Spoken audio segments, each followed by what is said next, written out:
ஆ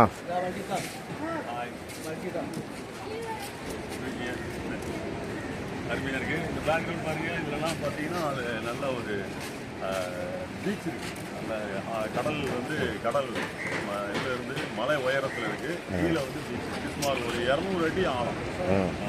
வெயிலாம் சொல்லக்கூடாது. 200 அடி ஆழத்தில் வந்து இந்த பீச் இருக்குது. இந்த பீச்சில் வந்து எல்லோரும் ஃபாரினர்ஸு எல்லோரும் இந்தியன்ஸ் எல்லாருமே நல்லா என்ஜாய் பண்ணிட்டு இருக்கிறாங்க. ரொம்ப அருமையாக இருக்குது. இன்னொரு வாலிபன் வந்திருக்காரு. இது எங்க கூட வந்த அண்ணன் வாலிபர், வயசு 28 தான் ஆகுது. Air force officer. ஆமாம், அதுக்கு பின்னாடி இருக்கிறது பள்ளி ஆசிரியராக இருந்து ரிட்டையர் ஆனாங்க. அண்ணன் நாங்கள் எல்லோரும் தான் சேர்ந்து மொத்தமாக வந்திருக்கிறோம் எல்லோரும். அப்புறம் நம்ம ஜவஹர் அண்ணன், நம்ம குடும்ப நண்பர், எல்லோரும் சேர்ந்து மொத்தமாக வந்திருக்கிறோம். அப்படியே இதெல்லாம் நம்ம குடும்ப மெம்பர்கள் கிடையாது, இவங்க வந்திருக்க டூரிஸ்ட். சரியா? நன்றி. அப்புறம் ரொம்ப அருமையான பிளேஸ். இதெல்லாம் பார்க்க வேண்டிய முக்கியமான இடங்கள். ரொம்ப நல்லாயிருக்கு. ஓகே.